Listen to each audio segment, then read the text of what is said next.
Hello everyone, welcome to my channel. Please subscribe and keep watching more details. Brooke reels as she overhears Hope and Carter planning a coup. Today on The Bold and the Beautiful, Ridge unwittingly signs the LLC paperwork giving Carter control of Forrester. All products and services featured are independently chosen by editors. However, Soaps.com may receive a commission on orders placed through its retail links, and the retailer may receive certain auditable data for accounting purposes. In Forrester's main office, Ridge stares at the LLC document and Steffi asks what's wrong. All that's left is your signature. Ridge asks Carter why his name is on the document. Why did you sign this? In Hope's cabin, she checks her phone for a message from Carter. Pacing, she wonders what is going on over there. Brooke enters and says her call lasted longer than anticipated. She asks how Hope is doing. She's dealing with a lot thanks to Steffi. Hope thinks Steffi brought a lot of this on herself. She recaps that Forrester is split into two camps, those supporting her and those supporting Steffi. That's not how it should be. Brooke clucks that she keeps trying to get Ridge to talk sense to Steffi. Hope says it's his daughter and he has a hard time saying no to her. Brooke says they know she's wrong because Hope was wearing lingerie for Carter, not for Finn. Hope can't tell her now. Steffi would make Carter's life miserable. She doesn't want that for him or for them. She's protective of this new relationship. She frets, he's just risking so much. Brooke asks if there's something more going on than she knows with Carter, or the two of them. Hope isn't quite sure what her mother's asking. Brooke's not too sure what she's asking either, but she wonders if they're keeping something to themselves. Hope quips that they're not eloping anytime soon. They talk about the pros and cons of following your heart. It doesn't always work out, but Brooke and Ridge are together now. Their destiny. Hope thought that about Liam for a time, but Steffi was always close by. Brooke recaps that they both had children with him and he felt pulled in two directions. Hope has moved on and what she has with Carter, she can't imagine Liam or any other man fighting for her the way he is. In the main office, Ridge questions Carter's signature being on the paperwork as manager. Carter offers to draw up new papers. Taylor comes in and apologizes for interrupting. Steffi says they're almost done. Carter says he can come back. Ridge says, no, he trusts him. Ridge signs on the dotted line and tells Carter that everyone there loves and trusts him. He hands him back the signed paperwork. Later, Taylor says he's glad that Carter got the LLC paperwork squared away. Ridge and Steffi tell her they rely on him, but he hasn't been a team player lately. Steffi says Hope has convinced him that this is a personal vendetta, but she truly wants what's best for Forrester. They go over them thinking Carter's ideas are too risky. Ridge says it bothers him to have tension. Taylor thinks Carter might take some time to come around. Steffi won't change her mind about Hope and doesn't think her father will ask her to. Ridge says this is about Carter digging in his heels about Hope. I don't get it. In the cabin, Hope goes over Brooke's contributions to Forrester and complains that none of that matters because the Logans are held to a different standard. Steffi's latest attack underscores that and shows her bias. Brooke notes that Carter has called her out on that. Hope says Carter isn't a yes man. Ridge and Steffi are going to realize that. Especially when. Brooke asks, when what Carter comes in at that moment. Brooke says she'll give them some time alone. Carter tells Hope that he fought for her the best that he could. He felt like he was getting through to Ridge and warned him if he didn't get Steffi to change her mind Forrester would never be the same. But he didn't hear him. Hope asks if he got them to sign the LLC papers. Carter says Steffi signed. Ridge was about to when he saw his name on the papers. Hope's eyes widen, he knows he figured us out. In the main office, Steffi tells Taylor how nice it is to have her there. It's nice to have both of her parents there. She assures them she's not trying to push them back together, but recaps that what he did for her mom was amazing. Taylor says she feels like a new woman thanks to him. Ridge loves feeling appreciated. Carter doesn't. It's important they let him know that the family respects and values him. In Hope's cabin, Carter tells her Ridge was distracted by Taylor's arrival and he didn't see that it listed him as the one running the company. He paces. I felt really guilty. Ridge said he trusted him, and he signed them. Hope knows how difficult this must be for him. Carter says the man trusts him.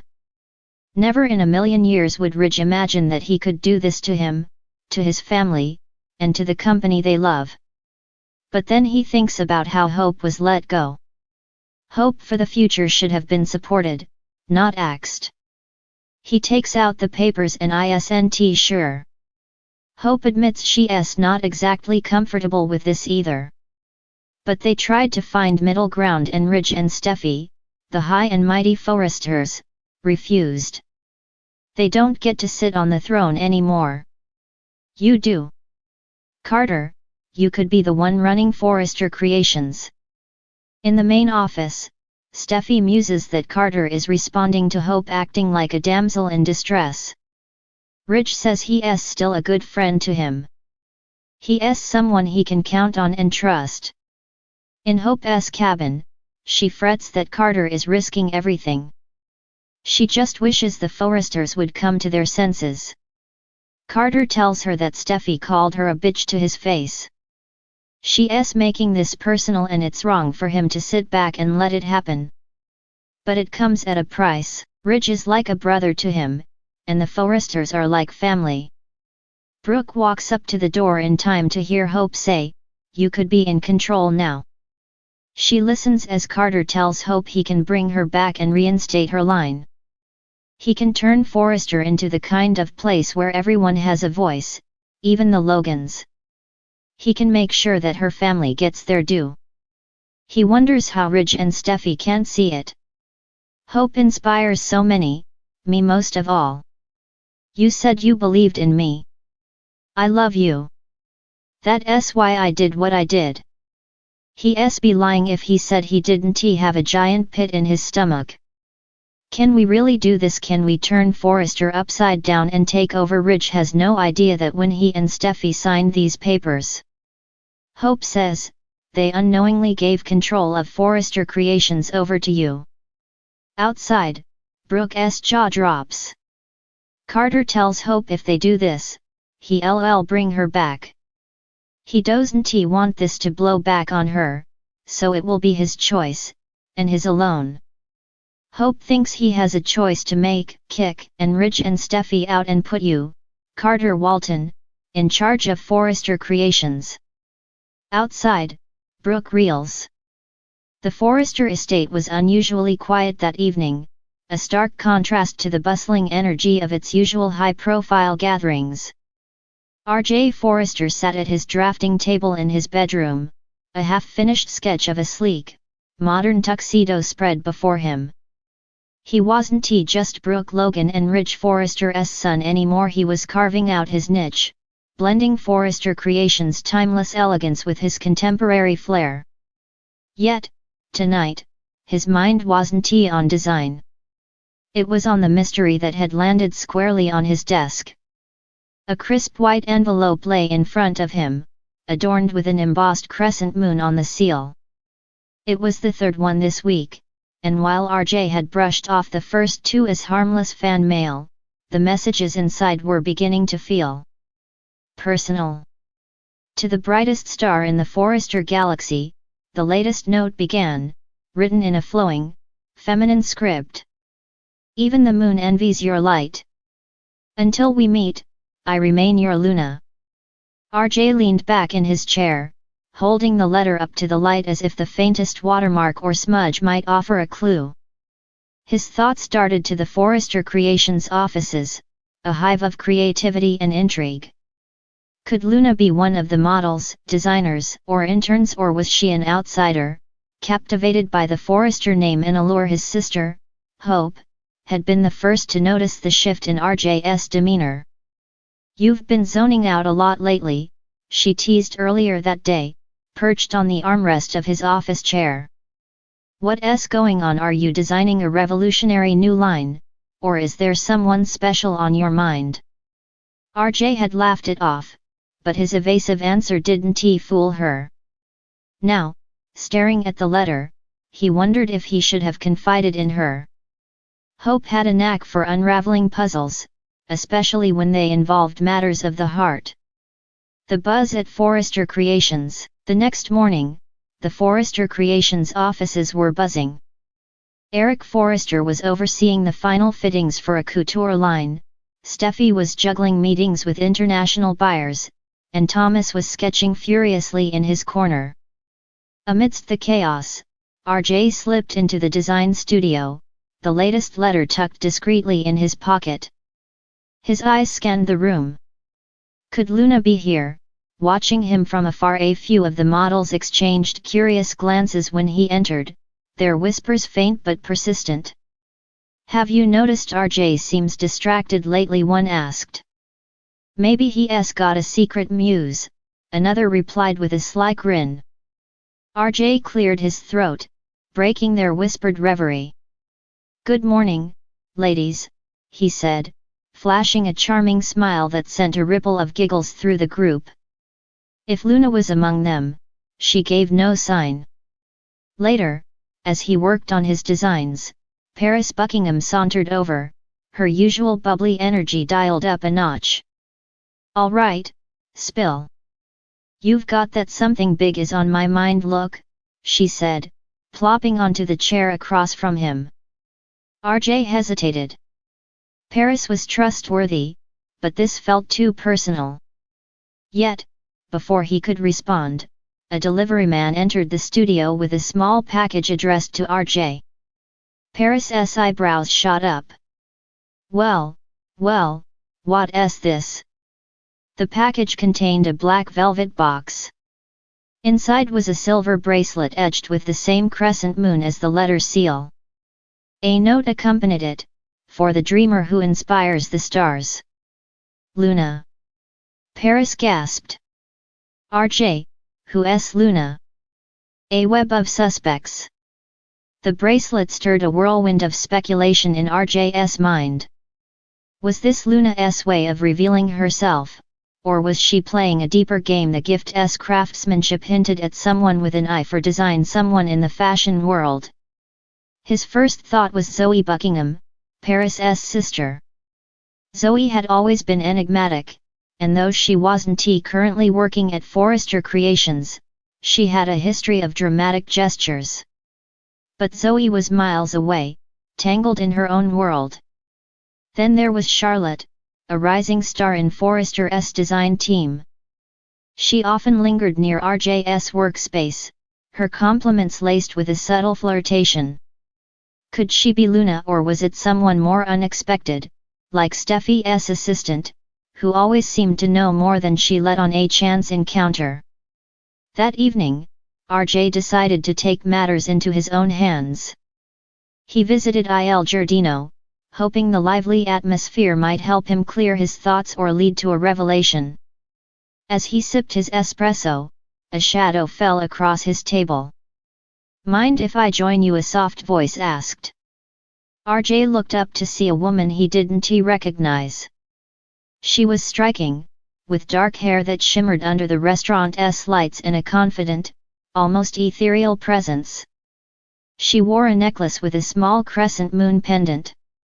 "Of course," RJ said, gesturing to the empty seat. "I'm Luna," she said, her eyes twinkling with mischief. RJ's heart skipped a beat. "Luna?" She laughed. "No, not really, my name's Ilara.